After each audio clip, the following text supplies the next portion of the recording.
জেলখানার বিভিন্ন তালা থেকে রাতের গভীরে যখন তাহাজ্জুদ পড়তে উঠতাম, এই যে বিডিআর ছাড়া আপনাদের এই কুড়িগ্রাম, লালমনিরহাট, পঞ্চগড় এ সমস্ত জায়গার বহু বিডিআর এখনো জেল খাটতেছে বিনা কারণে, কিচ্ছু জানে না। যারা জালেম আবু জাহেলের মতো, কারণ এই জালেমদের বসবাসের জায়গাগুলো অভিশপ্ত, আল্লাহর গজবের জায়গা এগুলো। যারা এখানে হজ করতে গেছে, হাজী সাহেব, একটা জায়গা আছে মুজদালিফার রাতে যেখান থেকে মানুষ পার হয়, কিছু জায়গা একটু দৌড়ানো লাগে, কারণ এটা গজবের জায়গা। ভুয়া মুক্তিযোদ্ধা যেগুলো আছে, আমার মনে হয় এগুলো ভাতা বন্ধ করে দিয়ে ওই ভাতা এখন এই 2700 মানুষকে দেওয়া দরকার।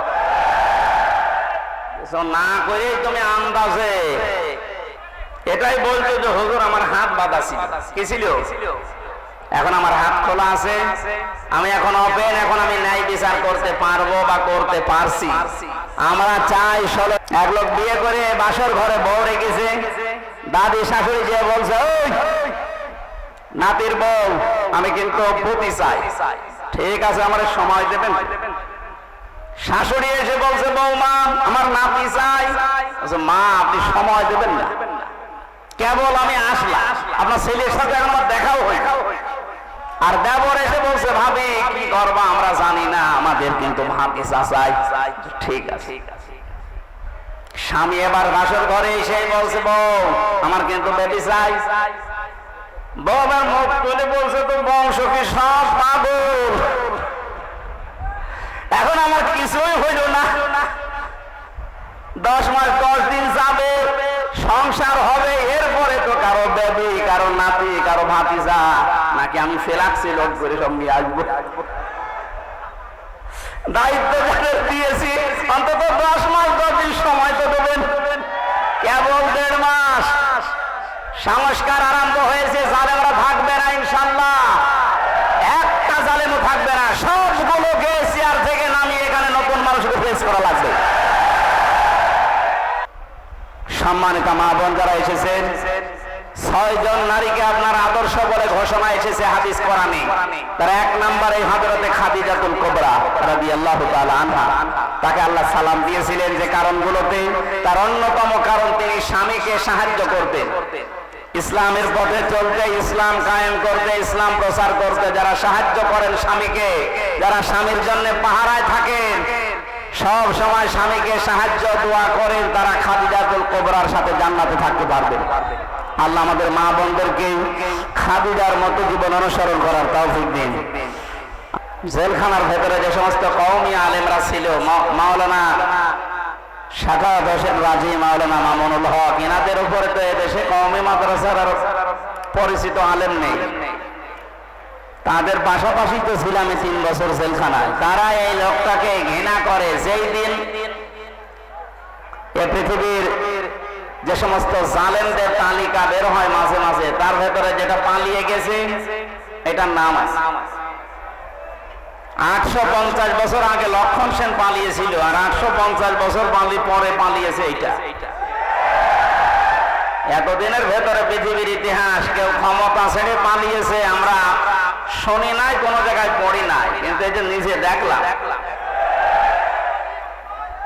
এই পালিয়ে যাওয়ার পর থেকে চট করে ঢুকে পড়বো এই আশা অনেকে ব্যক্ত করছে যে আমি কাছাকাছি আছি, চট করে ঢুকে পড়বো। আপনি বাস্তবতা টের পাচ্ছেন? পালিয়ে যাওয়া ইমাম যদি মসজিদে ঢুকলে এই অবস্থা হয়, আজকে ঢাকা রণক্ষেত্র হয়েছিল বায়তুল মুকাররম। যারা এর সাথে জড়িত, এই সন্ত্রাসী কর্মকাণ্ডের সাথে নিরীহ মুসল্লিদের যারা পিটিয়েছে, প্রত্যেকের আমরা শাস্তি দাবি করছি। ভণ্ডামি করার জায়গা পান না, নামাজ পড়াতে এসেছে জোর করি, মনে আছে ওর পেছনে নামাজ পড়তে মানুষ লালায়িত হয়ে আছে। যেই দিন এই জালেমাকে কওমি জননী উপাধি দিয়েছিল এই শয়তানটা, সেই দিন থেকে কওমি মাদ্রাসার আলেমদের মন থেকে এই আলেম নামে জালেম উঠে গেছে। জেলখানায় ওর নামে বদদুয়া হতো। এই রুহুল আমিন যে লোকটা, ওর বাবা ভালো ছিল, আল্লাহর ওলি নিঃসন্দেহে, মাওলানা শামসুল হক ফরিদপুরে, আল্লাহ তাকে হায়াতে তার জিন্দেগির গুনাহগুলো যেন মাফ করে জান্নাতের সুউচ্চ মাকাম দান করে। কিন্তু তার কাছ থেকে কি পয়দা হয়েছে? এটা নির্ভেজাল টাটকা একটা শয়তান, আলেম নামে কলঙ্ক, আলেমদের নাম বলতেও ঘৃণা করে লোক। সাপোর্ট দিত এই জালেমকে, আর কাজ পায়নি, নৌকা মার্কা নিয়ে দাঁড়িয়ে। যদি কুকুর মার্কা নিয়ে দাঁড়াতেন তাও ভালো। ইয়াজিদ যেমন গালি হয়ে গেছে এই পৃথিবীতে, আমার মনে হয় যে জালেম পালিয়েছে, ওর নামও এই পৃথিবীতে একটা গালি হয়ে যাবে ইনশাআল্লাহ।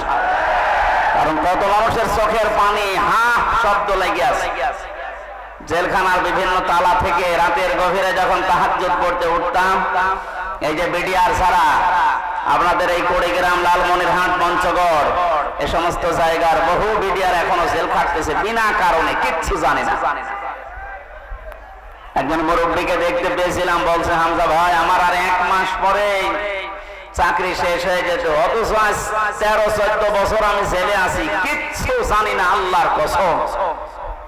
রাতের গভীরে যখন নামাজে দাঁড়িয়ে দেখতাম এই লোকটা আহ শব্দ করে, এমন একটা আবেগ নিয়ে শব্দ বলতো, আহ, এটা আরো সে চলে গেছে। শুধু এই বিডিআরদের চোখের পানি না, 13টা অপরাধ করেছেন এই 5.5, যেটা মাপ পাওয়ার মতো না। সব চাইতে জঘন্য অপরাধে আয়না ঘর বানানো, এর চাইতে জঘন্য অপরাধে পৃথিবীতে আর নেই। তা জীবিত মানুষকে এভাবে মানুষ কষ্ট দিতে পারে, আমার মনে হয় দেশের 18 কোটি মানুষ যদি আপনাকে মাফ করে দেয়, ব্যারিস্টার আরমানের বউ জীবনও মাফ করবে না। ইয়াজিদ এই শব্দটা কি খারাপ? অনেক সুন্দর না, কিন্তু সে জালেম হওয়ার কারণে তার নামটাকে আল্লাহ গালি বানিয়ে দিয়েছে। এই কুড়িগ্রামে কোন হিন্দুকে যদি বলেন ভাই ছেলে হয়েছে 5,000 টাকা দেব, ইয়াজিদ রাখেন, কি নাম, অথচ নামটাকে খারাপ বলেন।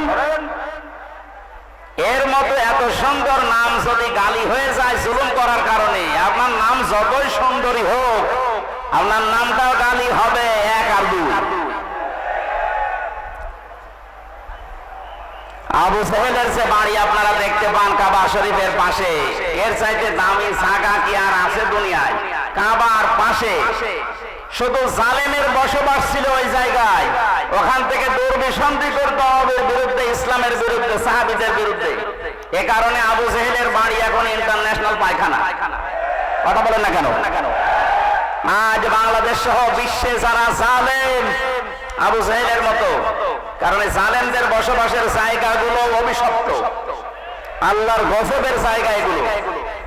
যারা এখানে হজ করতে গেছে, হাজী সাহেব, একটা জায়গা আছে মুজদালিফার রাতে যেখান থেকে মানুষ পার হয়, কিছু জায়গা একটু দৌড়ানো লাগে, কারণ এটা গজবের জায়গা। আবু সাহেলের বাড়ি থেকে যেহেতু দুর্বিসন্ধি হতো নবীর বিরুদ্ধে, ইসলামের বিরুদ্ধে, আল্লাহর বিরুদ্ধে, এই জন্য আল্লাহ এমন শাস্তি দিয়েছে কিয়ামত পর্যন্ত এটা ইন্টারন্যাশনাল পায়খানা। এ বাংলাদেশের সেই ঘরে বসে বসে যে যত নম্বর হোক, 32, 34, 35 নাম্বার, এই জায়গাগুলোতে যারা এদেশের ইসলাম নিয়ে, আলেমদেরকে নিয়ে দুর্বিসন্ধি করতেন, এই বাড়িটাও আমরা ইন্টারন্যাশনাল পায়খানা দেখতে চাচ্ছি। সারা বিশ্বের মানুষ আসবে যেন ওই জায়গায় কাজ করে শান্তি পায়, মানুষ যেন বোঝে যে এখানেও এক আবু জেহেল ছিল। আবু জেহেল নয় তো কি?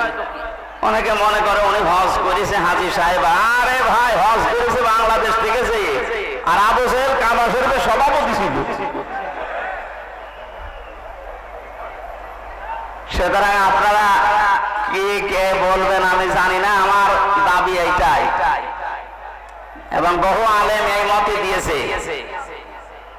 যে এই যে বিভিন্ন নম্বর আলা বাড়ি যেগুলো 32, 33, 34, 35, 36 নাম্বার আলা বাড়ি নেই, যত নাম্বার বাড়ি আছে জালেমদের আস্তানা যেগুলো, যেগুলো ইসলামের দুর্বিসন্ধি করতো বসে বসে আলেমদের বিরুদ্ধে, এই জায়গাগুলো সব জাদুঘর বানান, আবু জেহেলের মতো টয়লেট বানান।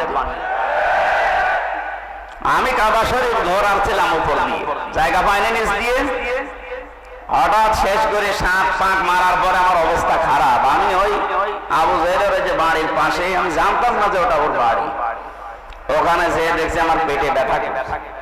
এক পুলিশকে ডাক দিয়ে বললাম, ভাই এতক্ষণ তো আমি ভালোই ছিলাম, এখন আমার পেটে ব্যথা করছে। পুলিশ আমারে বলছে, ইয়া হাজিউল হুজ্জাত আয়না বিলাদুকা, ও হাজি দেশ কোথায়? যে তুমি বাংলাদেশ। আমি বাংলাদেশ থেকে এসেছি। আমারে বলছে, আপনি জানেন না এটা কোন জায়গা? না তো। আবু জেহেলের বাড়ি। আপনি এখনো পায়খানা না করে দাঁড়িয়ে তাড়াতাড়ি যান। আমি কাজ করে দেখি আমার পেটের ব্যথা ভালো হয়ে গেছে। আমার মনে হয় এদেশে যাদের পেটে ব্যথা উঠবে, এই জালেমদের এই সমস্ত আস্তানাতে গিয়ে টয়লেট করলে পেটের ব্যথা ভালো হয়ে যাবে। কারণ জায়গাগুলো সব গসবের জায়গা। এদেশে তো দেখতে পেয়েছি আগস্টের 5 তারিখের পর থেকে আলেমদের যত আস্তানা ছিল জালেমদের, এই দেশে প্রায় জালেমের আস্তানায় ভাঙা শেষ। এই এলাকায় মনে হয় এখনো শুরু হয়নি। আমার কুষ্টিয়ায় যে 2টা ছিল, ইট খুঁজে নিয়ে চলে গেছে, এমনকি টয়লেটের প্যান তাও খুঁজে নিয়ে চলে গেছে। ওইটাও রাখবো না। জালেমদের প্রতি আল্লাহরও রাগ, আর আল্লাহর বান্দাদের তো রাগ আছে। সুতরাং সে লোকটার লাখ লজ্জা নেই। কোন লজ্জায় আপনি আসলেন সেই গোপালী থেকে আমার এই নামাজ পড়াতে ঢাকার বুকে? পিটিয়ে মেরে ফেলিনি মানুষ, হয়তো ভালো। আজ 15 জনের উপরে আহত। যে অবস্থার সৃষ্টি হয়েছে, 24 ঘন্টা সময় দিয়েছে সে আলেমরা, ওকে গ্রেফতার করে ডিম দেওয়া হোক, কোনো অসুবিধা নেই। আমার রিমান্ডে 10 দিন নিয়ে ডিম দেয়নি, আমারে দেখিয়েছিল যে এই যে আমরা এইটা দেই। আমাকে শুধু দেখিয়েছেন আর রোজা করেছে। আজকে আমরা সরাসরি ওরে ডিম দিতে চাচ্ছি, রাজি আছে?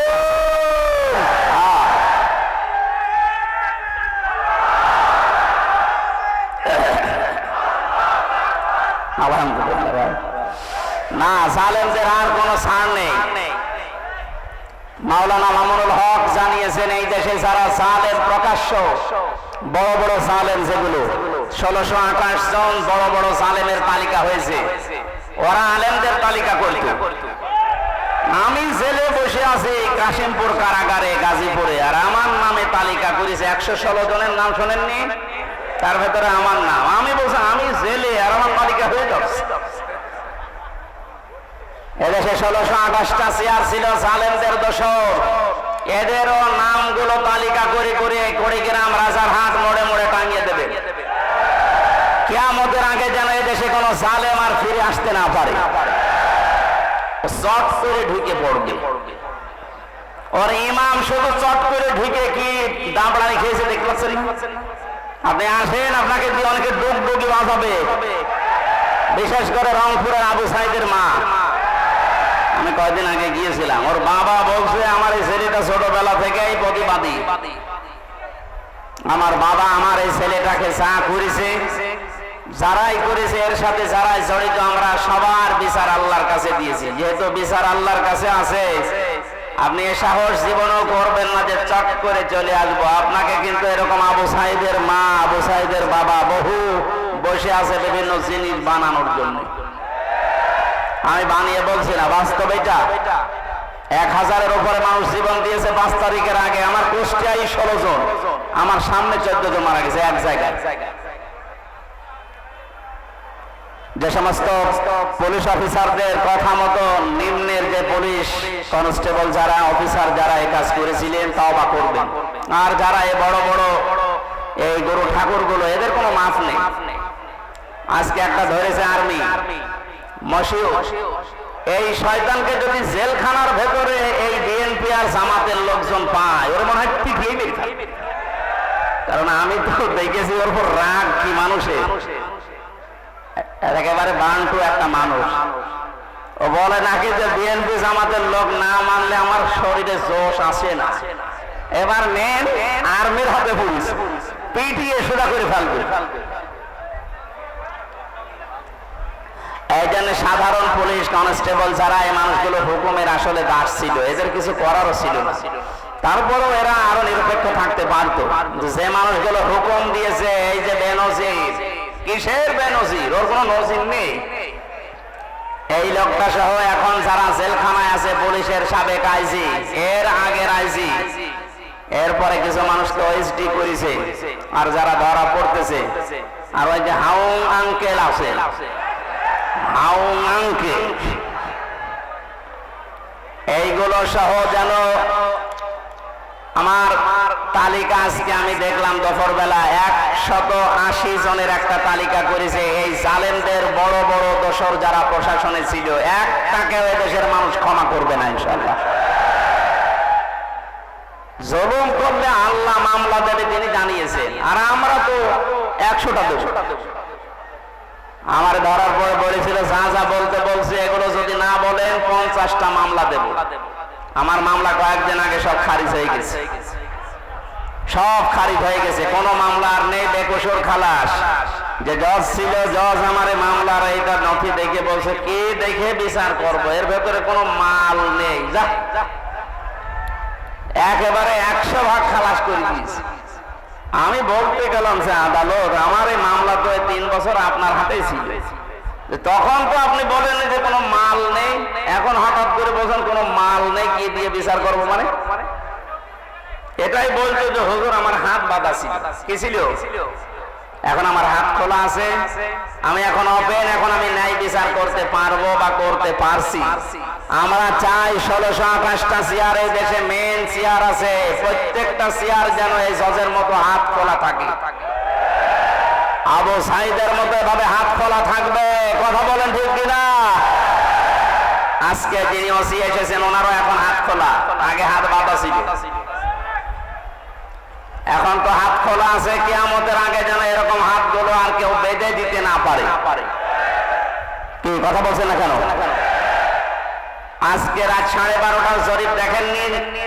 বিবিসি এবং আল জাজিরা থেকে একটা রিপোর্ট এসেছে, আন্তর্জাতিক সংস্থা, ওরা দিয়েছে দেশে 100 জনের 14 জন মানুষ এখনো পর্যন্ত জালেমদের সাপোর্ট করে যাচ্ছে। ঘুঘু দেখেছেন আপনি? ঘুঘুর ফাঁদ দেখান, টের তো পাচ্ছেন না কিছু? 100 জনের 28 জন এখনো পর্যন্ত বিভিন্ন জিনিস মেরে খাওয়ার ধান্দায় আছে। আপনারা থামবেন। 100 জনের 58 জন মানুষ এদেশে এখন চাচ্ছে যে ইসলাম এদেশে রাষ্ট্রীয়ভাবে কায়েম হোক। এটা তো আমি বানালাম নাকি? আপনি আল জাজিরা নিয়ে আসেন, রাত 12:30টায় রিপোর্ট বের হয়েছিল। আমার কালকে ছিল ফরিদপুর, তার আগের দিন চট্টগ্রাম। এই আসার সময় গাড়িতে দেখতে দেখতে আসছিলাম ইন্টারনেট থেকে, আন্তর্জাতিক খবরগুলো কি আসে দেখি। বাংলাদেশ দিয়ে একটা রিপোর্ট তারা বের করছে, এখন দেশের অবস্থা এই। 58 জন মানুষ চাচ্ছে এদেশে ইসলাম কায়েম হোক, ইসলামের হাতে দেশটা যাক। 28 জন মানুষ চাচ্ছে না আমাদের হাতে দিন। আর 14 জন মানুষ এখনো পর্যন্ত জালেমদের দোসর এবং তাদের সাফাই গেয়ে যাচ্ছে। সাফাই যে গাছে দেখতে পাচ্ছেন না, মাঝে মাঝে video call, audio call open করে দেয়। আপা ঘাবড়াবেন না, আপনি ঘাবড়ালে আমরা নরম হয়ে যায়, তোরে নরম বানানো হবে।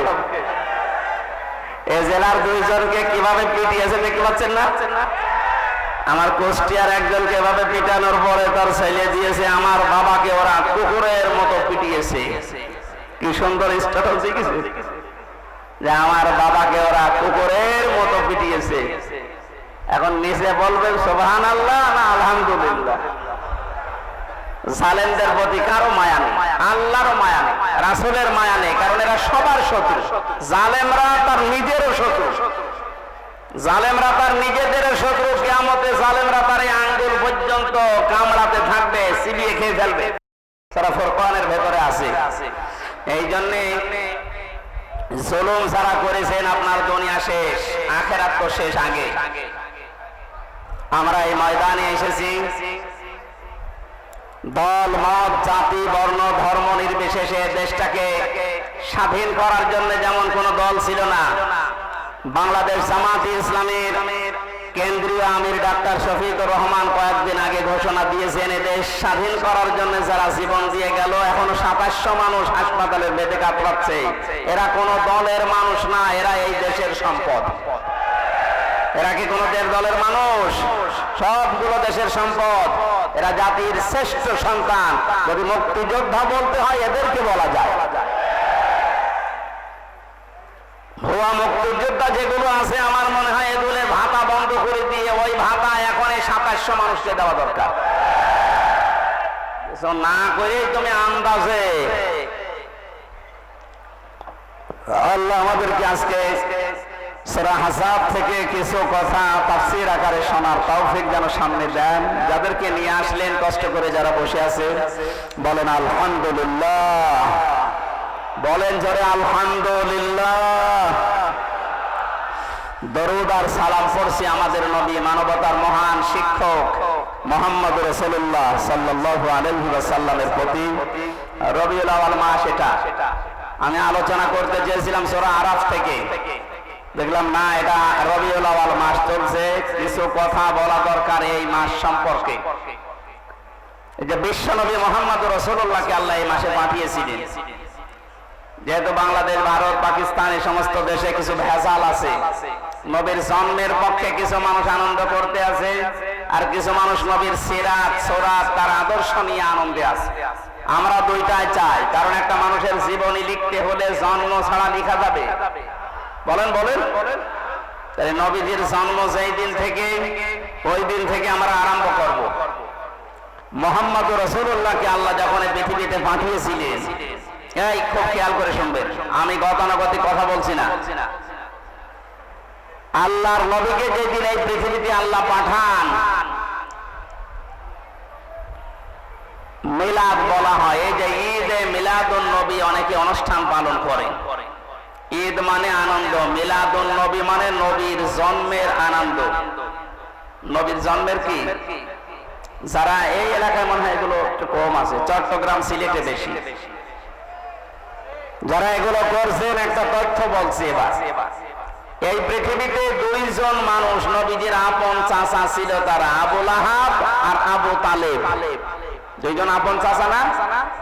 এই দুইজন নবীর মিলাদে জন্মে খুশি ছিল, খুব আনন্দ করেছিল তারা। এত খুশি নিজের মাটিকে পর্যন্ত আজাদ করে দিয়েছে। আপনি পারবেন এরকম? আপনি শুধু খেচুড়ি আর জিলাপির ভক্ত, আর তারা নিজের বাড়ির কাজের মহিলাকে বলেছে যা করে আমি কেনা আজাদ করে দিলাম। অথচ দুইজন চাচা জাহান্নামী, এটা কোরআন দ্বারা হাদিস দ্বারা প্রমাণিত। কথা বলেন না কেন? আবু লাহাব যে জাহান্নামে গেছে এর জন্য আবার কোনো প্রমাণ লাগবে নাকি? আল্লাহ পাক বলেন সায়াসলা নারান যাতা লাহাব, ওকে জাহান্নামে আল্লাহ দিয়েছেন এই আয়াতের প্রমাণ। আর একজন চাচার নাম বললাম আবু তালেব। এই লোকটা মারা যাওয়ার দিন নবীজি তার মাথার কাছে গিয়ে বলেছিলেন, ইয়া আম্মি আবি তালিব লা ইলাহা ইল্লাল্লাহ হাজ্জুল লাকা ইনদাল্লাহি ইয়াউমাল কিয়ামাহ, রাহুল বুখারী। হে চাচা, জোরে বললে হয়তো মানুষ শুনে আপনাকে খারাপ বলতে পারে, জোরে বলা লাগবে না। খালি আমার কানের কাছে মুখটা নিয়ে আস্তে করে বলে লা ইলাহা ইল্লাল্লাহ, মুহাম্মদ রাসূলুল্লাহর ঘোষণা দেওয়া লাগবে না, ওটা আমি নিজেই নিয়ে নিলাম। শুধু আল্লাহর একাত্মবাদের ঘোষণা দেন, আমি গ্যারান্টি দিলাম কিয়ামতের দিন ঝগড়া করে আপনাকে আমি আল্লাহর দরবারে জান্নাতে দিয়ে দেব। পড়ে নাই, কালেমাটা পড়ে নাই। আশপাশের যারা নেতা ছিল, আবু সুফিয়ান, আবু লাহাব ডাক দিয়েছিল, নেতা পড়বা, সারা জীবন বাপ দাদার ধর্ম মানলে এখন ভাতিজারে নতুন ধর্ম গ্রহণ করে কলঙ্কিত হবা। তোমাকে মানুষ কাপুরুষ বলবে, ভুরু বলবে, তোমাকে লজ্জা দেবে, তোমার নামে বদনাম বের হবে। আবু তালেব ওই দিন বলেছিল, ভাতিজা মুহাম্মদ, তোমাকে আমি ভালোবাসি, কিন্তু তোমার এই কালেমাটা পড়তে পারলাম না, তুমি আমারে মাফ করে দিও। মাফ করার মালিক কি নবীজি? বলেন বলেন বলেন। নবীজি মন খারাপ করেছিলেন, এই জন্য আল্লাহ সূরা আহজাবের সূরা কাসাসের 56 নম্বর আয়াত তার জন্য নাযিল করে বলেছিলেন, কেন আপনি মন খারাপ করেন? হেদায়েত আপনার হাতে নিজে দিয়ে দেবেন, এটা আমি আল্লাহ নিজের হাতে রেখেছি, আমি ভালো জানি যে কারে দেওয়া যায়। এই লোকটার তো মন নেই, আপনাকে ভালোবাসে ঠিক আছে, আপনার জন্মে লোকটা এত বেশি খুশি হয়েছিল আমি দেখেছি, কিন্তু আপনার আদর্শ পেয়ে লোকটা খুশি না। এরপরেও নবীজি তার মায়া মহাব্বত, তার যে কষ্ট, সারা জীবন তার পেছনে শ্রম দিয়েছে, এই জন্য নবী নিজে তার কবরের পাশে দাঁড়িয়ে দোয়া করেছিলেন, হে আল্লাহ তুমি আমার চাচা আবু তালেবকে মাফ করে দাও। সঙ্গে সঙ্গে জিবরাইল এসেছেন সূরা তাওবার 113 নম্বর আয়াত নিয়ে, হে নবী কার জন্য হাত তুলেছেন, হাত নামান। মা কানা লিন-নাবিয়্যি ওয়াল্লাযীনা আমানু আন ইস্তাগফিরু লিল-মুশরিকিন ওয়ালাউ কানু উলি কুরবা মিন বা'দি মা তাবায়্যানা লাহুম আন্নাহুম আসহাবুল জাহিম। আল্লাহ পাক বলেন কোন নবীর জন্য, কোন ঈমানদারের জন্য এটা জায়েজ না, শোভনীয় না, উচিত না যে এই পৃথিবীতে কোন মুশরিকের জন্য সে আল্লাহর কাছে ক্ষমা চাবে। আল্লাহ বাদে অন্য কেউ আল্লাহর মতো কাজ পারে এই কথা যারা বলে বিশ্বাস করে তারা মুশরিক। এটা আবার দলিল দেওয়া লাগবে? আমি আবার বলছি, এদিকে তাকান, আল্লাহ যেটা পারে ওইটা অন্য কেউ পারে এই কথা বিশ্বাস করার নাম শিরিক, আর শিরিক যে করে সে মুশরিক। এ পর্যন্ত মানেন তো? এক কথা বলেন না কেন? আল্লাহ যেটা পারে ওটা অন্য কেউ পারে এই বিশ্বাস করার নাম শিরিক, আর শিরিক যে করে সে মুশরিক। আরো জোরে বলেন। যে লোকটা নামাজ পড়ানোর জন্য সে গোপালগঞ্জ থেকে এসেছে, এ লোকটার নামে আলেম হতে পারে, আল্লাহ মালিকা থাকতে পারে, লোকটার কার্যকলাপ এবং যাদেরকে সাপোর্ট করেছে এই লোকটা মুশরিক।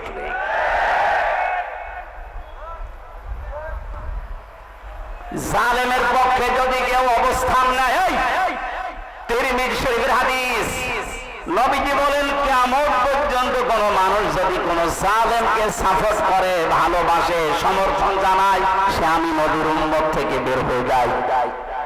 তামাম দুনিয়া জানে ওই মহিলা জালেম, এক কথা বলেন না কেন? তামাম পৃথিবীর ভেতরে যে তালিকা আপনি দেখবেন ইন্টারনেটে 100 জনের তালিকা আছে, তার ভেতরে ওনার নাম আছে। আপনি জানা শোনার পর তার মার্কা নিয়ে দাঁড়ালেন, আপনার বিবেক নেই। আবার জননী নাম দিলেন, সাপোর্ট করেন, সমর্থন জানান, তার সাফাই গান, আপনি নবীর উম্মত থেকে বের হয়ে গেছেন। আপনার পেছনে নামাজ হবে কি করে? এই জন্যই তো জেলখানায় আপনার নামে বদদোয়া হতো। আমি নিজে দেখেছি, মাওলানা মামুনুল হক বারবার আমাকে বলতো, হামজা আমি যদি বাইরে যেতে পারি জীবনে কোনো মুশরিকের জন্য জানাজা পড়াবো না, ওদের কবরেও দেবো না। বলতাম ভাই আপনি এ বিষয়ে এত কড়াকড়ি কেন? বলে হ্যাঁ আল্লাহর কোরআনের নিষেধ, মুশরিকদের জন্য ক্ষমা চাওয়া জায়েজ নেই। আপনি সরাসরি জালেমকে জননী বানিয়ে দিলেন, তার সাপোর্ট করেন, তার নৌকা নিয়ে আপনি ভোটে দাঁড়ান, আপনি তো বড় জালেম। কথা বলেন না কেন? কি করতেন আপনি নৌকা নিয়ে? পাশ করার পরে ওরা মদের বিরোধী পক্ষে আইন পাশ করতো, আপনিও সাপোর্ট দিতেন। তাহলে আল্লাহ যেটা নিষেধ করে ওটা কেউ যদি করতে চায় সে শিরিক করে, আর শিরিক যে করে সে মুশরিক হয়ে যায়। মুশরিকের জন্য দোয়া করা নবীর জন্যও জায়েজ নেই, ঈমানদারের জন্যও জায়েজ নেই। যদিও এটা আপনার আত্মীয় হয়, আপনার নিজের এলাকার মানুষ বলে আপনি সাপোর্ট করবেন। এবার কোরআনের আয়াত একটা শোনেন, আপনি তো নিজেও জানতেন, ইয়াউমা নাদউ কুল্লা উনাসিন বিইমামিহিম। সূরা বানী ইসরাঈলের 72 নম্বর আয়াতের প্রথম অংশে আছে, আর রংপুর কুড়িগ্রাম এলাকার মানুষেরা কান খাড়া করে শোনেন আর বিবেক দিয়ে ভাবেন। বুদ্ধি আল্লাহ আপনাকে এমনি দেয়নি, শুধু জিলাপি খেয়ে রবিউল আউয়ালে শেষ করে দেবেন এর জন্য আপনাকে আল্লাহ পাঠায়নি, পাঠিয়েছে আপনার বিবেককে কাজে লাগাতে। আপনি একটু ভাবেন তো, কিয়ামতের দিন আল্লাহ বলেন আমি তোকে ডাকবো বিচারের জন্য, কিন্তু তোকে একা ডাকবো না, আগে ডাক দেবো তোর নেতা নেত্রীকে, এরপরে তোকে। এটা তো আমি বানালাম না। ইয়াউমা নাদউ কুল্লা উনাসিন বিইমামিহিম। সূরা বানী ইসরাঈল 15 নম্বর পারা 8 নম্বর পৃষ্ঠার 3 নম্বর লাইনের 72 নম্বর আয়াতের প্রথম অংশে আছে। যত তাফসীর আমি পড়েছি জীবনে সব মুফাসসির আয়াতের ব্যাখ্যায় একই কথা লিখেছেন। আল্লাহ বলেন কিয়ামতে যখন তোকে আমি ডাক দেব, আয় বিচার হবে, তোরে আগে না, আগে ডাকবো তোর নেতাকে। কাকে? আগে নেতা থাকবে, এরপরে আপনি।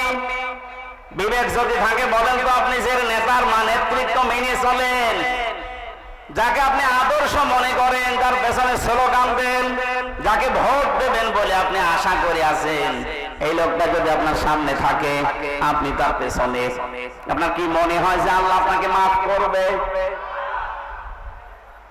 এখন যদি বলেন না, ধরা খাবেন না। আপনি যারা ধরা না খান, বিপদে না পড়েন, এই জন্যই তো এত কষ্ট করা আমাদের। এত কম দুঃখে সেই কুষ্টিয়া থেকে পর্যন্ত এত দূর পথ পাড়ি দিয়ে আমার আশা আবার চলে যাওয়া লাগবে কোন কারণে। আপনি যাচ্ছেন, আমি দেখতে পাচ্ছি কোরআনের চোখ লাগিয়ে যে জাহান্নামে যাচ্ছেন, আপনি ধরা খাবেন। এমন কোন মানুষের পেছনে থাকা যাবে না, রায় দেওয়া যাবে না যারে দেখলে আল্লাহর রাগ হয়। এরকম মানুষ দেশে নেই। আপনি এমন মানুষের পেছনে থাকবেন, রায় দেবেন, সমর্থন জানাবেন যাকে দেখলে আল্লাহর কথা মনে হয়। এরকম মানুষ দেশে নেই। আমার তো ডাক্তার শফিকুর রহমানের দিকে তাকালে মনে হয় যে আল্লাহর কথা মনে পড়ছে। কথা বলেন না কেন? আর কাওয়া কাকুর দিকে তাকালে আমার মনে হয় শয়তান তো আমি দেখিনি, যদি দেখতাম তো ওইরকম হতো। কানের ভাগাল শয়তান। এই বয়স এখনো পর্যন্ত দাড়ি কেটে সেটে মনে হচ্ছে যে ইয়াং হবে, অথচ কবরে এক পা চলে গিয়েছিল। আল্লাহ দয়া করে একটু ফিরিয়ে দিয়েছে, তারপরও যদি একটু ভালো হবে না, শয়তানে আরো বেড়েছিল। এখন আর ইঁদুরের গর্ত খুঁজে পাচ্ছে না, কোথায় যে আছে ও জানে আর আল্লাহ জানে। আমার গোষ্ঠীয় বাড়ির নিচে একজন ভাড়া থাকতো, আমি তো জানতাম না। আমি তো 3 বছর ছেলে দেখছি উনি ভাড়া আছে। পরবর্তীতে শুনলাম উনি জালেমের অনুসারী। এই 5 তারিখের আগ পর্যন্ত তার দাপট কি গো। 5 তারিখের পরে শুনে যে ও কোথায় গেছে ও জানে আর আল্লাহ জানে। পরে খুঁজে পাওয়া যাচ্ছে না। আমার তো মনে হচ্ছে কোরআনের পাখি সেই স্বপ্নগুলোর কথা বলেছিলেন, সবগুলো আল্লাহ একটা একটা করে দেখাচ্ছে। উনি বলেছিলেন জালেমরা এদেশে ইঁদুরের গর্ত পাবে না, ঠিক তাই হয়ে গেছে। বলেছিলেন শুধু ঢাকা যাওয়া হবে, দিল্লি গিয়ে পড়বে, তাই বলতো যে আমেরিকায় পড়বে, তাও তো হইতো, যা বলেছে তাই হই। ওনার আর একটা স্বপ্ন ছিল, বলেছিল এই দেশে জালেমদের নাকের উপরে কালেমার পতাকা পথ করে উড়বে ইনশাআল্লাহ। আমার মনে হয় সেই স্বপ্ন এখন বাস্তবায়নের পথে ইনশাআল্লাহ, ওটা আমরা দেখতে পাচ্ছি। 58 জন যখন চাচ্ছে দেশে যে ইসলাম রাষ্ট্রীয়ভাবে কায়েম হোক, আর কিছুদিন যেতে দিন, এদেশের 100 জনই চাইবে যে না আমরা কোরআন চাই। কারণ 53 বছর তো আমরা দেখেছি, আমার এখন 33, আমি দেখি নাই, মুরব্বী দেখতে পারে। বাপ 75 জন।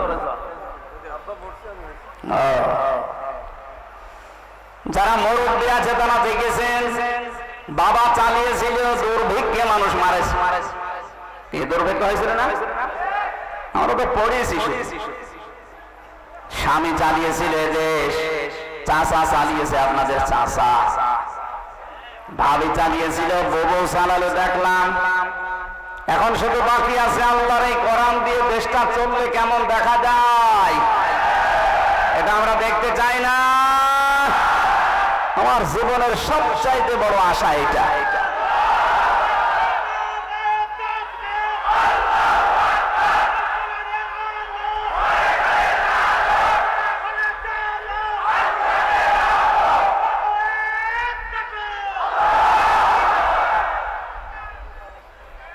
মুসাফির অবস্থায় আছি এখন।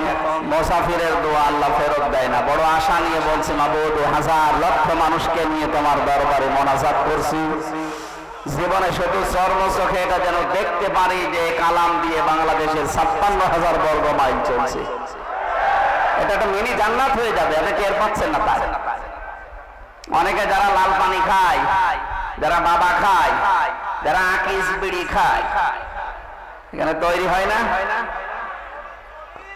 জলিল বিড়ি, এরা মনে মনে ভাবে যে হ্যাঁ ইসলাম যদি দেশে চলে আসে তাহলে আমি বিড়ি খাবো কি করি, আমি লাল পানি খাবো কি করে। শোনেন, এই যে ইনি মসজিদের খতিব, লিখা দেখলাম মসজিদের ভেতরে যদি এই দাড়ি কাটা মানুষটা যায়, এখন ওনার মনে করেন বিড়ি খাওয়ার অভ্যাস আছে, নেশা আছে, মসজিদের ভেতরে ঢোকার পরেও নেশা থাকবে।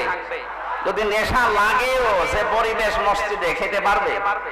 বলেন বলেন কেন? কারণ পুরাটা জায়গা আল্লাহর রহমত দিয়ে ঘেরা, মসজিদ রহমতের জায়গা। এ কথাকার আল্লাহুম্মা আফতাহ লি আবওয়াবা রাহমাতিকা, হে আল্লাহ তোমার রহমতের সব দরজা খুলে দাও। এজন্য রহমত পেতে হলে মসজিদে যাওয়া লাগবে। কোথায় যাওয়া লাগবে? পৃথিবীতে রহমতের জায়গা মসজিদ, আর মসজিদের বাইরে যা আছে দুনিয়ার সবগুলো গজবের জায়গা, বিশেষ করে মাজারগুলো। অনেকে মনে করছে মাজার, হ্যাঁ মাজার কেন বললাম? নবীজি জানিয়েছেন কিয়ামতের দিন দুই প্রকার মানুষকে আল্লাহ সবচাইতে কঠিন শাস্তি দেবেন। তার এক নম্বরে যারা মাজারের খাদেম ছিল। তুমি খেদমত করার জায়গা পাও না, মাজারের খাদেম হয়ে বসে আছো, ওরে খেদমত করা দরকার। কারণ যত মাজার এই দেশে সবগুলো শিরিকের আস্তানা আর জেনার আড্ডাখানা। নারী পুরুষের অভাব মেলামেশা যদি দেখতে চান, আপনি যান লালনের মাজারে, মন মন গাঁজা খাচ্ছে মানুষ। কোন কারণে মাজার রাখা লাগবে? আল্লাহর ওলি যারা আল্লাহর পছন্দীয় মানুষ, এদের কবরগুলো সংরক্ষণ করে রাখেন, কেউ যেন ইহানত করতে না পারে, নষ্ট করতে না পারে। তাই বলে ওখানে যে সেজদা দেবেন, গাঁজা খাবেন, লা তাত্তাখিযুল কুবুরা মাসাজিদা, কবরকে মসজিদ বানিও না, সেজদার জায়গা বানিও না।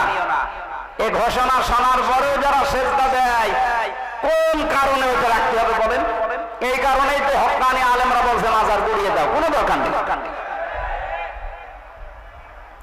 এগুলো থেকে যে ব্যবসার টাকা আসতেছে, আজকে আমি আকিজ গ্রুপে ছিলাম ঢাকাতে, আকিজের বড় ছেলে ডাক্তার মহিউদ্দিন সাহেব উনি বলছিলেন যে দেশের যে মাজার গুলো আছে যেখানে ব্যবসা হয়, সরকার যেন মাজার গুলো সব নিজেদের আয়ত্তে নেয়। এখানে মানুষ না বুঝে আর বুঝে যা টাকা পয়সা দেয়, এই টাকাগুলো সব রাষ্ট্রের কাজে লাগে। বহু টাকা কালেকশন হয়। আপনি কি মনে করছেন আগ্রসীর মাজারে যান, কোটি কোটি টাকা মাসের পরে মাসে উপায় হচ্ছে। এগুলোর দায়িত্ব যদি সরকার হাতে নেয়, এই দায়িত্বের টাকাগুলো সব রাষ্ট্রের কাজে লাগান। মানুষ বুঝে দিক আর না বুঝে দিক, টাকা তো রাষ্ট্রের কাজে লাগছে, শয়তানরা আর পাবে না। বড় বড় গাড়ি, গোপ মোষ, উপর নিচে সব সমান করে মনে হচ্ছে কি হয়ে গেছে।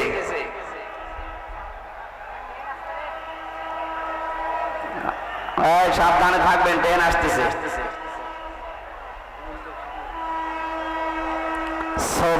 সুবহানাল্লাহ, আলহামদুলিল্লাহ, লা ইলাহা ইল্লাল্লাহ। সুবহানাল্লাহ, আলহামদুলিল্লাহ, লা ইলাহা ইল্লাল্লাহ। সুবহানাল্লাহ, আলহামদুলিল্লাহ, লা ইলাহা। একেবারে রেল লাইন কাছে নাকি? লা ইলাহা ইল্লাল্লাহ মুহাম্মাদুর রাসূলুল্লাহ। কুড়িগ্রামবাসী, আমি যে তথ্য কথা বলছিলাম, বিশ্বনবীর দুইটা চাচাকে দেখলাম, নবীর দোয়া আল্লাহ ফেরত দিয়েছেন। চাচা মুশরিক, অথচ এই চাচা সবচেয়ে বেশি খুশি হয়েছিল নবীর মিলাদে, জন্মে। কথা বলেন না কেন? আজ বাংলাদেশ, ভারত আর পাকিস্তান, এই তিনটা দেশে আমি দেখলাম। বাকি বহু দেশে আমার ছোট্ট জীবনে আল্লাহ আমাকে নিয়েছে। কয়েকদিন আগে মালয়েশিয়া, সিঙ্গাপুর, থাইল্যান্ড, ইন্দোনেশিয়া সহ বহুগুলো দেশ ঘুরে এসেছি। কোন দেশে এগুলো আমি পাইনি। খালি এই বাংলাদেশে, ভারতে আর পাকিস্তানে এই ব্যবসা চলছে। মানুষ ঈদে মিলাদুন নবীর নাম নিয়ে যা করছেন, আপনি যদি শুধু নবীর মিলাদ নিয়ে খুশি হয়ে বলেন যে আর কিছু লাগবে না, আপনি জাহান্নামে যাবেন আবু লাহাবের মতো আর আবু তালেবের মতো। আরো দুইজন চাচার কথা আমরা জানি, হযরত আব্বাস, হযরত হামজা, দুইজন চাচা, তারাও নবীর জন্মে খুশি ছিলেন, তারাও নবীর মিলাদে খুশি হয়েছিলেন জন্মে, কিন্তু তারা সবচাইতে বেশি খুশি ছিলেন নবীর আদর্শে। এজন্য হযরতে হামজা নিজের জীবন দিয়েছেন, নবীর আদর্শ ছাড়েননি। কথা বলেন ঠিক কিনা? হযরতে আব্বাস তার কথার দিকে তাকান, মানসা কত আমাল ঈমান মানে রাদিয়া বিল্লাহি রাব্বা ওয়া বিইসলামি দীনা ওয়া বিমুহাম্মাদির রাসূলুল্লাহ সাল্লাল্লাহু আলাইহি ওয়াসাল্লাম নাবিয়্যা ওয়া রাসূলা, রাওয়াহু মুসলিম। নবীর আপন চাচা হযরতে আব্বাস নিজেই বর্ণনা করেন, কেউ যদি ঈমানের স্বাদ পেতে চান তাহলে আল্লাহকে রব পেয়ে খুশি থাকেন, ইসলামকে জীবন ব্যবস্থা পেয়ে খুশি থাকেন, আর মুহাম্মদুর রাসূলুল্লাহকে আদর্শ নেতা পেয়ে খুশি থাকেন। এই তিনটা বিষয় যদি আপনার ভেতরে পাওয়া যায়, আপনি ঈমানের স্বাদ পাবেন। জোরে বলেন সুবহানাল্লাহ। হযরত আব্বাস এটা পেয়েছিলেন, এই জন্যই তো হাদিস বললেন। উনি যদি না পেতেন এ কথা বলতেন, তাহলে বোঝা যাচ্ছে হযরতে হামজা, হযরতে আব্বাস এ দুইজন শুধু নবীর মিলাদে জন্মে খুশি না, নবীর আদর্শের দ্বারা খুশি। এই জন্য দুইজনেই জান্নাতি। জোরে বলেন সুবহানাল্লাহ।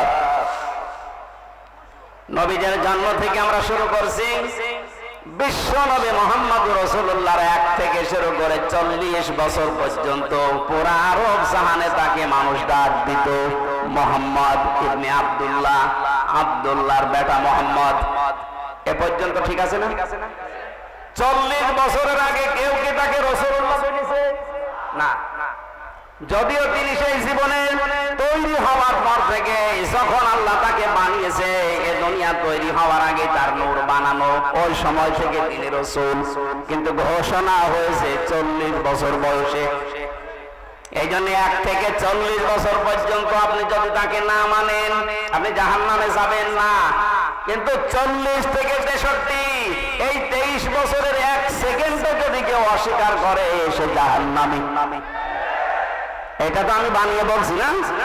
সূরা আহজাবের 21 নম্বর আয়াত তার প্রমাণ, লাকাদ কানা লাকুম ফি রাসূলিল্লাহি উসওয়াতুন হাসানা। এই যে ফি রাসূলিল্লাহি, রাসূলুল্লাহর জীবনের ভেতরে তোমাদের জন্য মহত্তম আদর্শ আমি আল্লাহ লুকিয়ে রেখেছি। অনেকে বলতে পারতেন না মুহাম্মদ ইবনে আব্দুল্লাহর জীবনী বলেছে, কি বলেছে? রাসূলুল্লাহ। আর আমরা সারা পৃথিবীর মানুষ জানি উনি রাসূল হয়েছিলেন এই দুনিয়ার ঘোষণা অনুযায়ী 40 বছর বয়সে। কথা বলেন না কেন? 40 বছরের আগে পুরো আরব জাহানে তাকে ডাক দিত মানুষ আল আমিন, আস-সাদিক বা মুহাম্মদ ইবনে আব্দুল্লাহ। কিন্তু 40 বছরে তিনি যখন কোরআনে কারীম পেয়েছেন তখন আর মুহাম্মদ ইবনে আব্দুল্লাহ শুধু না, তখন হয়ে গেছেন তিনি রাসূলুল্লাহ। এই কথা বলা লাগবে। আল্লাহ কি বললেন এই আয়াতে? তোমাদের জন্য মহত্তম আদর্শ লুকিয়ে রেখেছি আমি রাসূলুল্লাহর জীবনে। তার মানে 40 থেকে 63 এই 23 বছর রাসূলুল্লাহর জীবন পুরাটা আপনাকে মানাই লাগবে, মাস্ট বি। এর ভেতরে একটা সেকেন্ড আপনি ছাড় দিতে পারবেন না। যদি বলেন না এটা আমি মানি না, তাহলে আপনার ঈমান পরিপূর্ণ হয়নি। কথা বুঝতেছেন? রাসূলুল্লাহকে আদর্শ মানা লাগবে, যে উসওয়াতুন হাসানা। এই শব্দটা দুনিয়ায় কাউকে আল্লাহ দেয়নি। ইব্রাহিম নবীকে আল্লাহ উসওয়াতুন হাসানা তার চরিত্রের ব্যাপারে বলেছিলেন, সেটা আলাদা বিষয়ের আলোচনা। কিন্তু পৃথিবীতে আমাদের নবী মুহাম্মদুর রাসূলুল্লাহকে তিনি মডেল বানিয়েছেন, বাটখারা বানিয়েছেন, কেজি পাথর। এদিকে যদি কেউ 5 কেজি চাউল তুলে দেয়, এদিকে 5 কেজি লাগবে না। এ কথা বলেন না কেন? আমার এই 40 থেকে 63 বছরের যে 23 বছরের জীবন, আমার জন্ম থেকে মৃত্যু পর্যন্ত 23 বছর দিয়ে আমার সাজানো লাগবে। আপনি একেবারে নিতে পরিপূর্ণ করে নিতে পারবেন, কারণ তিনি নমুনা, মডেল, আদর্শ আমাদের জন্য। তাও একমাত্র উসওয়াতুন হাসানা এর একটার আগে আলিফ লাম আল্লাহ দেয়নি। এবার আসেন মূল কথা বলছি, বিশ্ব নবী মুহাম্মদ রাসূলুল্লাহ কেন একমাত্র আদর্শ আমাদের জন্য। যে সূরা থেকে পড়লাম সূরার নাম হচ্ছে আহজাব। কি বললাম? আহজাবের হিজবুন থেকে, আহজাব শব্দের শাব্দিক অর্থ দল, সমূহ, বাহিনী। এই যে দল, এই শব্দটা কোরআনে নেই, বলেন না কেন? যারা এই কথা বললে আগে তো এই যে আগস্ট মাসের 5 তারিখের আগে এই জালেমরা বলতো দলীয় কথা বলবেন না, রাজনীতির কথা বলবেন না, বলতো না? কথা বলুন। থানা থেকেও 14টা লিখে দেওয়া হয়তো যে এই কথা বলা যাবে না। আমি কি এখানে আমার বাবার কথা বলতে আসি সে কুষ্টিয়া থেকে? আমি তো আগেই বললাম আমি জরানের চোখ লাগিয়ে দেখতে পাচ্ছি আপনি জাহান্নামে যাচ্ছেন। আরে ভাই, আপনি জাহান্নামে গেলে আমার অসুবিধা নেই, আপনাকে আমার বাঁচাতে হবে। আপনাকে যদি আমি কিছু না বলে জান্নাতে যেতে চাই, কিয়ামতের দরজায় দাঁড়িয়ে বলবেন যে আমার কিছু বলে নাই, পরে কুড়িগ্রাম নিয়ে এসেছিলাম আমাকে বাঁচায় নাই, আমি জানতাম না। এটা যেন বলতে না পারেন, এই জন্যই তো এত কষ্ট স্বীকার করা। আমি যে গ্রুপে আছি আকিস গ্রুপ, আমার বাবার যা আছে, আমার যা এখন হয়েছে, বিশ্বাস করেন আল্লাহর কসম মরণ পর্যন্ত অন্তত আমার কিছু করা লাগবে না। এত কষ্ট স্বীকার করে যে স্বাধীনতার পর থেকে আজকে 1 মাস 12-13 দিনে প্রতিদিন 2টা-3টা করে, তাও 5 কিলো 10 কিলো না, প্রতিদিন আমার মনে হয় আমার জার্নি হয় প্রায় 1000 কিলোমিটার। কালকে সেই মাদারীপুরে, তার আগের দিন চট্টগ্রাম, আজকে এখানে, এভাবে প্রতিদিন 700-800-1000 কিলোমিটার দৌড়ানো লাগছে। আমি দেখতে পাচ্ছি জাতির মানুষেরা জাহান্নামের দিকে দৌড়াচ্ছে। এমন মানুষকে আপনি সাপোর্ট দিয়ে জাহান্নামে দৌড়াচ্ছেন যারে দেখলে আল্লাহর রাগ হয়।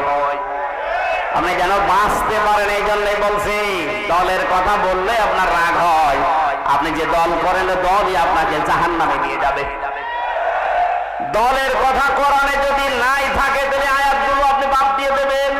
সূরা আলে ইমরানের 103 নম্বর আয়াতে আল্লাহ জানিয়েছেন, ওয়াল তাকুম মিনকুম উম্মাতুন ইয়াদউনা ইলাল খায়র। অবশ্যই তোমাদের ভেতরে একটা দল থাকতেই হবে। কয়টা দল? আরো জোরে। আল্লাহর দৃষ্টিতে যে দলের কথা আছে কোরআনে, এ দল করতে হলে 4টা জিনিস লাগে। আপনার কি রাগ হয়ে গেল? না, আয়াত বাদ দিয়ে দেবো। আমি যে নোট করেছি তাফসীর থেকে, কেউ যদি দল করতে চান, নিলাম তো আপনার দলে এগুলো আছে কিনা, নাকি আপনার আবার রাগ হয়ে যাবে? আমি তাফসীর হাক্কানি থেকে লিখেছি। যদি বিশ্বাস না করেন, আমি পয়েন্টগুলো বলছি, বাড়িতে এসে মিলিয়ে দেখেন আপনার দলে 4টা শর্ত আছে কিনা। একটা দল যদি কেউ করতে চায়, কমপক্ষে একটা দলের ভেতরে 4টা জিনিস লাগে। প্রথমে লাগে একজন নেতা। নেতা ছাড়া দল হবে? আল্লাহ পাক সূরা ইয়াসিনের ভেতরে নবীজিকে যে নেতা বলে ডাক দিয়েছেন, ইয়াসিন, হে নেতা। এই সিন শব্দের ভেতরে 7টা ব্যাখ্যা পেয়েছি। আমি 5টা প্রধান ভাবে নিয়েছি আর 2টা নিয়েছি এর রূপক। কোন মানুষ যদি নেতৃত্ব দিতে চায়, অবশ্যই তার 7টা গুণ লাগবে। মাস্ট বি, তার লাগবে। আন্দাজে নেতা হওয়া যায়। 7টা গুণের প্রথম নাম্বার গুণ হচ্ছে তাকে বৈধ হওয়া লাগবে। কারণ এই পৃথিবীর যত নেতা, আমরা বিশ্ব নেতা বলি নবীদেরকে, কঠিন হয়ে যাচ্ছে। পৃথিবীর বিশ্ব নেতা নবীরা, নবী রাসূল দুনিয়ায় যারা ছিলেন আমরা জানি সবাই। এই আলেম কারা আছেন একটু খেয়াল করবেন। এটা এই দুনিয়ায় যারা বিশ্ব নেতা বলে দাবি করি আমরা, যে এগুলো বিশ্ব নেতা, অধিকাংশের দিকে তাকান, তারা নবী ছিলেন। নবীরা নেতা ছিলেন না? ওয়াজআলনাহুম আইম্মাতান, আল্লাহ বলেন আমি এই পৃথিবীতে নবীদেরকে নেতা বানিয়ে পাঠিয়েছি। ইয়াহদুনা বিল হক, তারা সত্য পথে মানুষদেরকে আহ্বান জানিয়েছেন। এখানে নেতা হওয়ার প্রথম বৈশিষ্ট্য আল্লাহ পাক দিয়েছেন, কেউ যদি নেতৃত্ব দিতে চায় তার জন্ম হওয়া লাগবে বৈধ। কারণ কোন নবীর রক্ত আল্লাহ কোন হারাম রক্তের ভেতরে প্রবেশ করার নাই। আজ বিশ্ব নেতার দিকে তাকান, পৃথিবীতে বহু মানুষ নিজেকে বিশ্ব নেতা বলে দাবি করছে, অনেককে করাচ্ছে, অথচ তাদের জন্ম ঠিক নেই। তাদের মা এক ধর্মের, বাবা এক ধর্মের। আমাকে বেশি বলে ফেলবে, আমার ফাঁসি চাই, এ বইটা কিনে দেখেন। আপনার যদি রাগ হয়, বীর মুক্তিযোদ্ধা মতিয়ার রহমান রেন্টুর লিখা, দেখেন এই বইটা নিয়ে আসেন, এখন বাজারে পাওয়া যাচ্ছে। 15 বছর তো বাজেয়াপ্ত ছিল, এখন পাওয়া যাচ্ছে। দেখেন, মা এক ধর্মের, বাবার এক ধর্মের। আমি আন্দাজে বিশ্ব নেতা বানিয়ে দিলেই হবে। নবীদের কথা বলছিলাম কেন, এটা কোরআন থেকে এবার বলে নেন। হযরত ঈসা মানে নবী না, এরা কোন জামানায় আছে? হযরত ঈসা কি, আরো জোরে বলেন। উনি যে নেতা ছিলেন কোন সন্দেহ আছে? ওনার জন্মের পরেই জাতির লোকেরা ওনার অবৈধ বলেছিল। আল্লাহ পাক বলেন, ফাশারাতে ইলাইহি ক্বালু কাইফা নুকাল্লিমু মান কানা ফিল মাহদি সাবিয়্যা। হযরতে মরিয়ম ইশারা দিয়েছিলেন দোলনার দিকে যে এই ছেলেটাকে জিজ্ঞাসা করো, নিজেই বলবে বৈধ না অবৈধ। জাতির লোকেরা বলেছে, ক্বালু কাইফা নুকাল্লিমু মান কানা ফিল মাহদি সাবিয়্যা, এতটুকু সিবিয়ান বাচ্চা কি করে দোলনা থেকে কথা বলবে? এ বলতে দেরি জাতির লোকের। হযরতে ঈসা দোলনা থেকে জবাব দিয়েছিলেন, ক্বালা ইন্নী আবদুল্লাহ, আমি অবৈধ সন্তান না, আমি আল্লাহর বান্দা। এতটুকু তিনি শেষ করেননি। হযরত ঈসা দোলনা থেকেই তিনি বললেন, আতানিয়াল কিতাবা ওয়া জাআলানি নাবিয়্যা, আল্লাহ পাক আমাকে সামনে কিতাব দেবেন এবং জামানার নবী করে আল্লাহ আমাকে পাঠিয়েছেন। ওয়াজাআলানি মুবারাকান আইনামা কুনতু ওয়া আওসানি বিস-সালাতি ওয়াজ-যাকাতি মা দুমতু হাইয়্যা। নেতৃত্ব যারা দেন, ও নেতারা কান খাড়া করে শোনেন। হযরত ঈসা ডাক দিয়ে দোলনা থেকে জাতির লোককে জানিয়েছে, আল্লাহ পাক আমাকে সামনে কিতাব দেবেন, জামানার নবী করে পাঠিয়েছেন। শুধু নবী না, ওয়াজাআলানি মুবারাকান আইনামা কুনতু, আমি সেখানেই থাকবো, জায়গাটা আল্লাহ বরকতময় করে দেবেন। নেতাদের বৈশিষ্ট্য এইটা, প্রথম গুণ তাদের, তারা সেখানে যাবে আল্লাহ ওই জায়গাটা বরকত দিয়ে ভরে দেয়। আজ দেশের দিকে তাকান, যে সমস্ত নেতা কোন জায়গায় গেলে ওই জায়গাটা ধর্ষণের সেঞ্চুরি করে, অন্যের বউ নিয়ে ভেগে যায়। এই যে দরবেশের জীবন পাওয়া যাচ্ছে না এখন। কোন ব্যাংকারের বউ নিয়ে ভেগে গেছে। ঈসা আলাইহিস সালাম তিনি নেতা ছিলেন, তিনি বললেন, আল্লাহ যেখানে আমাকে নেয় সেখানেই বরকত দিয়ে আল্লাহ ভরে দেয়। আপনি নবীর আদর্শের নেতা, টাকা আনাজ, আমি নাম ধরেই বলছি, ডাক্তার শফিকুর রহমান, যেখানেই যাচ্ছে মনে হচ্ছে বরকত দিয়ে ভরে যাচ্ছে। কুষ্টিয়ায় 16টা শহীদ পরিবারে 32 লাখ টাকা দিয়ে এসেছে কয়েকদিন আগে। এদেশে টাকা কুড়িগ্রাম 8 লাখ দিয়েছে। যেখানে যাচ্ছে সেখানে বরকতে ভরে যাচ্ছে। মানুষ তার চেহারা দেখার জন্য পাগল।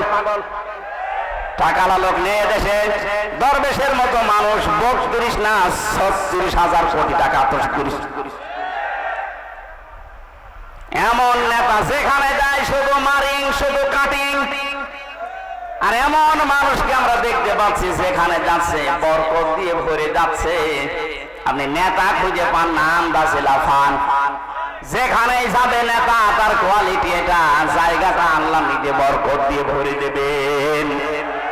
নেতারা কি বলেন, ওয়াউসানি বিস-সালাতি ওয়াজ-যাকাতি, আল্লাহ আমাকে আদেশ দিয়েছেন আমি যেন নামাজ পড়ি, আমি যেন যাকাত দেই। কি নেতা নামাজ পড়ে না? এরকম নেতা নেই।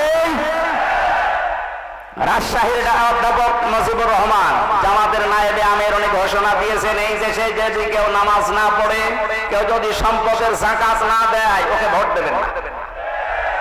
এই কথা বলেন না কেন? উনি এই আয়াতের দলিল দিয়েছেন।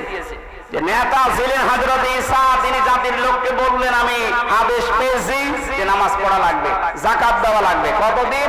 মা দুমতু হাইয়া, যতদিন আমি বেঁচে থাকি। নেতাদের আরো বৈশিষ্ট্য আল্লাহ বলেছেন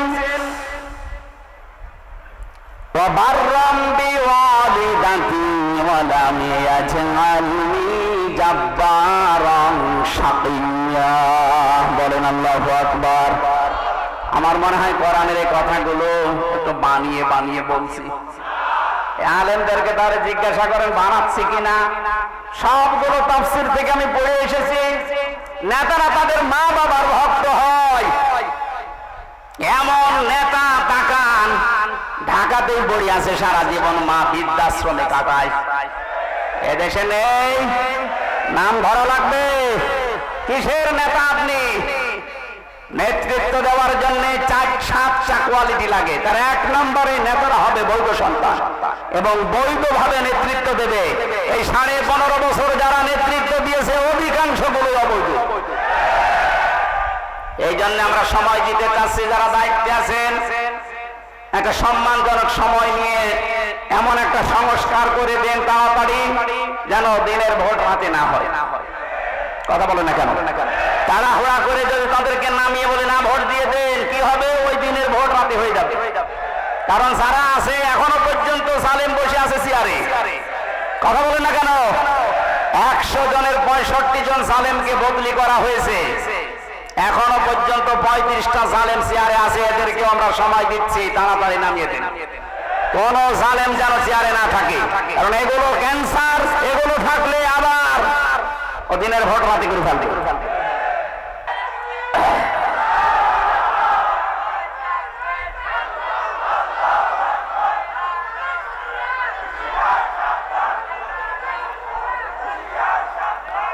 সময় যদি আপনি না দিয়ে বলেন যে না তাড়াতাড়ি দেন, তাড়াতাড়ি দিয়ে করবো কি? বাচ্চাকে আমি নিয়ে আসবো মিলাক্সিলোড করে বাইরে থেকে, আমার সংসার করা লাগবে না। সংসার হবে 10 মাস 10 দিন যাবে, এরপরে কারো নাতি, কারো ছেলে, কারো ভাতিজা সব পাওয়া যাবে। কথা বলেন ঠিক কিনা? সুতরাং এই সময় উল্টা পাল্টা না করে আমরা যারা দায়িত্বে আছেন আপনাদের সম্মানজনক সময় দিচ্ছি, সংস্কার করেন। বৈষম্য বিরোধী ছাত্র আন্দোলন 9 দফার ভেতরে এটা একটা দাবি যে আমরা সংস্কার চাই। আমার ওই বিচারপতির যেমন হাত খোলা, এখন মন মতো বিচার করা যাচ্ছে, এদেশেও যেন সবাই হাত খোলা অবস্থায় থাকে। সব সংস্কার করে দেন। কোন জালেমকে আমরা দেখতে চাই না। আমি বললাম না মাওলানা মামুনুল হকের কথা, যে জালেমদের তালিকা করে করে টাঙিয়ে দেন, কিয়ামতের আগে যেন আর প্রবেশ করতে না পারে। হযরত নূহ দোয়া করেছিলেন লা তাযার আলাল আরদি মিনাল কাফিরিনা দাজ্জারা। হে আল্লাহ, কোন জালেম যেন না থাকে, ওর আন্ডা বাচ্চাও যেন না থাকে, কারণ ওর পেট থেকে যেটা আসবে ওটা ডবল হারাম হবে। আমরা আশা করছি যারা আছেন খুব তাড়াতাড়ি করেন। সকাল আসতে আসতে যেন শুনি যে 35% এখনো বাকি আছে জালেমরা। এদের কারণেই তো আজকে বাইতুল মুকাররমে মারামারি হয়েছে। কোন জালেম যদি না থাকে দেশটা ইনশাআল্লাহ শান্ত হয়ে যাবে। আমি নেতৃত্বের কথা বলছিলাম কেন? দল করতে হলে একজন নেতা লাগে। নেতার ভেতরে গুণ থাকা লাগে কয়টা? 7টা। বলেন। 1 নাম্বার এই গুণ হচ্ছে নেতারা হবে বৈধ। জোর করে থাকবে না, বৈধভাবে থাকবে। আমরা এতদিন দেখেছি সব জোর করেছিল, বৈধভাবে না, সব অবৈধভাবে। 2 নম্বরে দল করতে হলে লাগে সংগঠন। সে সংগঠনের নাম আল্লাহ কোরআনে দিয়েছেন ওয়ালতাকুম মিনকুম উম্মাতুন। জাতি হওয়া লাগবে, উম্মত হওয়া লাগবে কোরআন কেন্দ্রিক। এখানে 4টা কর্মসূচি আছে। যেই দলের ভেতরে 4টা থাকবে তারা ভালো কাজে আদেশ দেবে, অন্যায় দেখলে তারা প্রতিবাদ করবে। আপনি দেখেন এই দেশে হাজার হাজার দল আছে। ভালো কাজে আদেশ দেওয়া, অন্যায় দেখলে প্রতিবাদ করা কাদের ভেতরে? সেটাই আল্লাহর হক্কানি দল।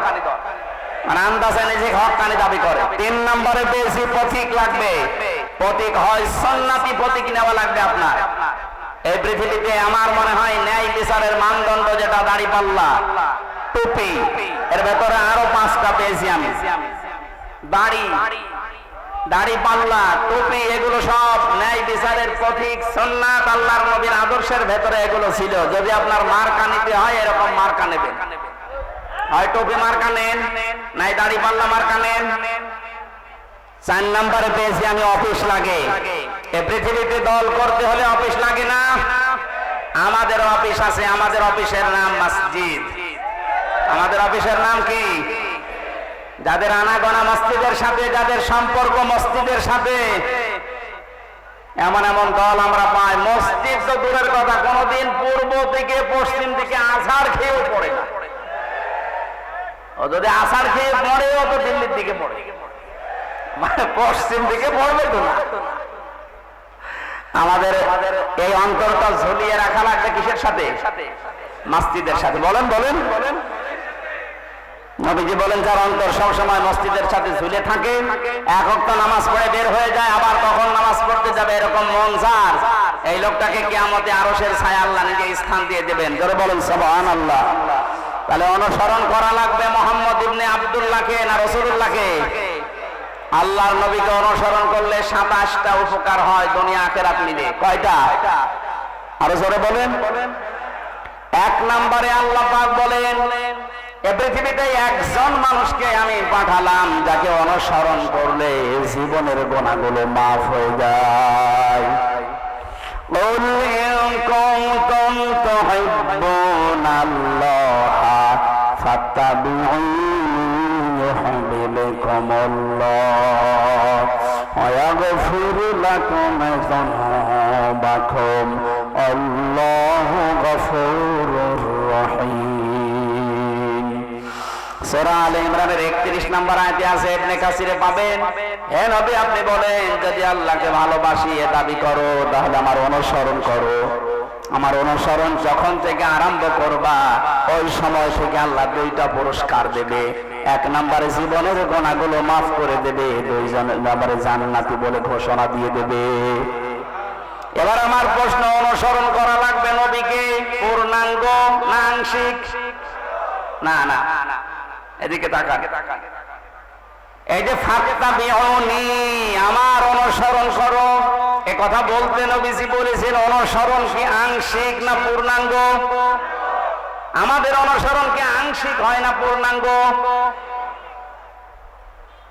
আমরা হয়তো আজ অনেকে দাড়ি, টুপি, পাগড়ি, জুব্বা, খাবারের পরে মিষ্টি খাওয়া, মেশাক করা এইগুলো নিয়ে ব্যস্ত, কিন্তু নবীর জীবনে যে আরো আছে পূর্ণাঙ্গ করতে হলে, বিশ্ব নবী খাবারের পরে যেমন মিষ্টি খেয়েছিলেন, নামাজের আগে যেমন মেশাক করেছিলেন, এই নবী 10 বছর কোরআন দিয়ে রাষ্ট্র চালিয়েছিলেন। এইটা আপনার কাছে সুন্নাত মনে হয় আর ওইটা আপনার কাছে রাজনীতি মনে হয়। আপনি মানুষ, আমার মনে হয় নবী এখন বেঁচে থাকলে আপনি এটাই বলতেন। এই জন্য আমাদের অনুসরণ আমরা দেখতে পাই যে আংশিক হচ্ছে, পূর্ণাঙ্গ হচ্ছে না। আর যারা যুগে যুগে দেখলাম পূর্ণাঙ্গ অনুসরণ করেছে তারা মাপ পেয়েছে, তারা জান্নাতের গ্যারান্টি পেয়ে গেছে।